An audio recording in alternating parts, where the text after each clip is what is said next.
Bonjour. Après l'appel à l'aide de la recherche de mon enfant, quand j'ai appris que les communautés différentes étaient à la recherche de ma fille, le premier nom qui a résonné dans mes oreilles par ma famille, c'était Mama Matondo. C'était une personne, celle qu'on m'a dit, celle qui s'est donnée corps et âme à la recherche de ma fille. Et après, elle est entrée en contact avec moi pendant que j'étais encore ici à Kinshasa par le canal d'une amie Cariel. On a parlé, elle m'a demandé quand est-ce que je comptais venir. Je lui ai dit, j'étais en attente, j'allais arriver. En deuxième lieu, elle est rentrée encore en contact avec ma deuxième grande sœur, voilà, avec qui on a échangé. Elle a dit, je lui ai encore promis que je devais être là. Ok, c'est ce qui s'est passé. Donc pour moi, c'était la première personne à qui je devais vraiment voir, parce qu'on s'est dit, elle s'est donnée corps et âme. C'était une maman, elle avait ses enfants, donc elle a vu un enfant et tout, partir comme ça, et elle était mal, elle était à la recherche, alors je me devais vraiment de la voir. C'est ce qui s'est passé quand je suis arrivée, on s'est vu, on s'est mise, on a bavardé, on a parlé, elle m'a parlé de son approche, de ce qu'elle voyait, comment est-ce qu'elle voyait les choses. Elle m'a parlé, elle a dit, ce qu'on devrait faire, c'était barricader les routes ou un grand pont, là où tout le monde passe, pour se faire écouter, pour se faire entendre. Et là, que tout allait se faire parler parce qu'elle, en étant sur place, elle avait bien constaté qu'il y avait un ça ne va pas. Donc, c'était de cette façon qu'elle devrait faire les choses. Voilà. Et moi, déjà, il faudrait savoir qu'en ce moment-là, j'avais 2 rendez-vous. J'avais plusieurs rendez-vous. Il fallait que j'aille à l'université pour comprendre. J'avais le rendez-vous avec la police. J'avais le rendez-vous. J'avais beaucoup de rendez-vous qu'il me fallait, voilà, d'abord respecter pour comprendre bien les choses. Bon, déjà, son approche n'était pas mal, je peux dire, parce que c'était une maman qui voyait un enfant qui était parti et elle voulait vraiment me faire du bien. Mais moi aussi, il faudrait vous dire, son approche et mon approche n'étaient pas la même chose. Je ne voyais pas d'abord les choses directement comme ça. Je ne voyais pas l'approche par la brutalité de le départ. Parce que en ce moment, pour moi, je croyais en la police canadienne. Je croyais en la justice. Voilà. Et c'est pas parce que je venais de perdre moi, mon enfant, que j'allais lui mettre, elle, en danger. Parce qu'elle m'avait bien signifié qu'elle était dans des processus, voilà, pour ces documents, quelque chose comme ça. Alors, je ne pouvais pas parce que je suis éplorée, parce que j'ai perdu ma fille à moi. Et ce qu'elle me proposait déjà, ça lui mettrait en danger. Parce qu'elle est partie, elle m'a dit, je veux qu'on le fasse pour crier justice à Alexandra, même si moi je traverserai pour partir aux États-Unis, je le ferai pour trouver, pouvoir trouver la justice pour ton enfant et tout. Ne te dérange pas pour moi, tu ne devrais pas t'inquiéter. C'était le cœur d'une mère, ça je le reconnais.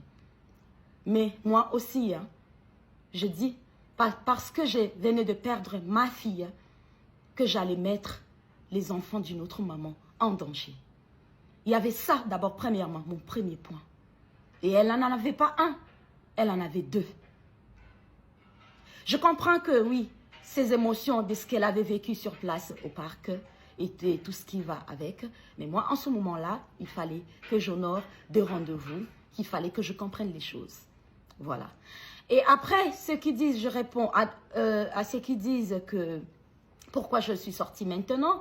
Je suis sortie maintenant parce que, justement, j'ai observé.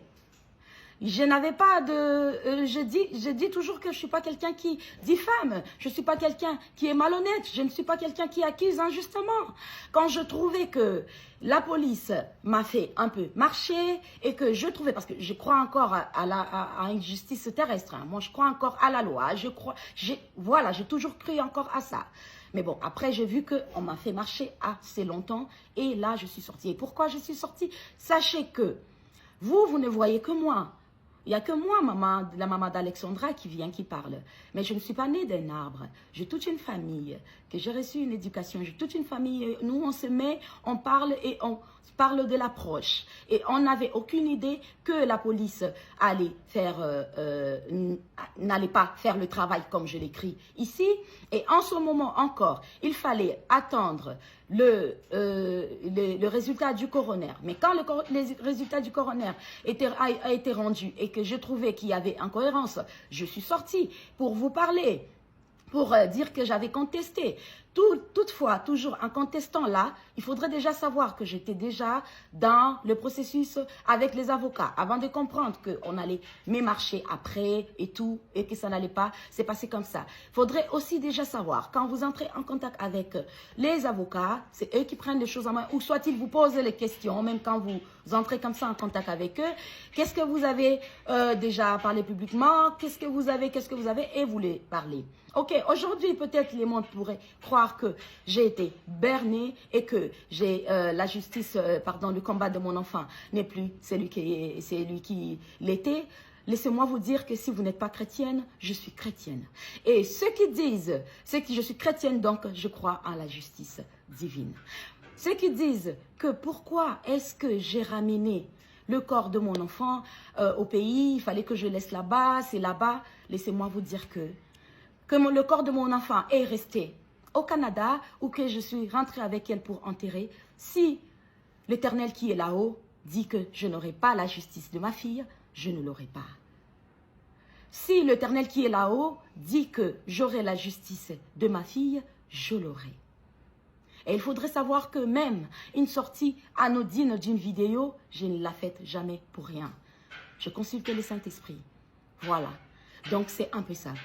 Alors, aujourd'hui, je sors, je viens. Pourquoi je suis sortie une année après pour parler? Oui, parce que j'ai constaté, oui, exactement.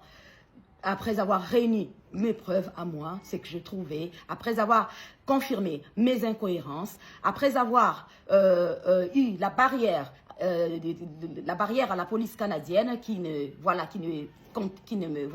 n'avançait plus avec moi et tout ça. Donc, il fallait d'abord, il y avait tout un processus à faire pour moi. C'était ça. Et jusque-là, c'était ça. Mais maintenant, vous m'avez vu sortir, je commence à parler. Et vous n'avez aucune idée encore de ce que je compte encore parler. Donc, pour moi, je dis toujours que, déjà, pas pour moi, mais vous le savez tous, le deuxième nom de Dieu, c'est le temps. C'est le temps. Alors, parfois, il faut savoir laisser le temps au temps.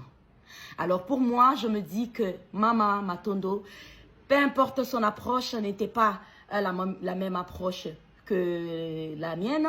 Elle reste une sœur qui reste dans l'histoire, dans ma tête, qui a été là pour ma fille. Alors pour moi, je trouve que c'était inhumain de ma part, je me répète, de lui mettre en danger, parce que je venais de perdre mon enfant. Elle avait 2 enfants et elle avait été encore dans une situation qui n'était pas très complète. Donc, je regardais. Je vous dis toujours que peu importe, au fond de moi, je suis pas une mauvaise personne. Hein. Je reste toujours lucide en toutes circonstances. Parce qu'en toutes circonstances, j'ai parlé à mon Dieu. Quand je suis arrivée à la morgue, devant le corps de mon enfant, vous savez ce que j'ai fait? J'ai mis mes genoux à terre, j'ai prié. C'est ce que j'ai fait. Alors, je pense que j'ai répondu à certaines réponses, à certaines questions. Donc, pour vous dire que si je dois avoir la justice de mon enfant, je l'aurai. Et je sais que je l'aurai. Et je suis sur la voie d'avoir la justice de mon enfant. Et à côté de ça, je remercie beaucoup ma sœur Karine Mokonzi qui a essayé de numérer c'est quoi le deuil d'une mère, c'est quoi, comment est-ce que ça se passe. Je remercie encore ma sœur Jaël qui a parlé mot pour mot comme si elle était au-dedans de moi. Il n'y a rien.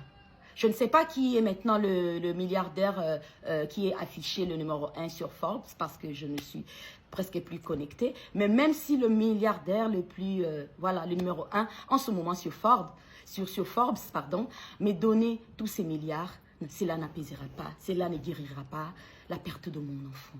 Alors merci mes sœurs, tous ceux qui me soutiennent. Elles sont nombreuses, mais j'ai cité les 2 parce que ce sont les vidéos qui me sont arrivées.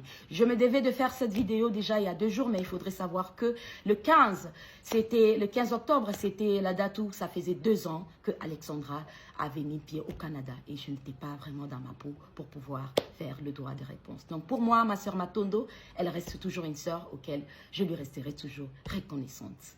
Alors, elle pouvait bien me contacter par mon téléphone, mais elle l'a fait publiquement. Donc, je suis venue aussi répondre ici. Mais pour moi, on garde la paix et on reste unis. Parce que la justice de mon enfant, je suis sur la voie et je l'aurai. Merci.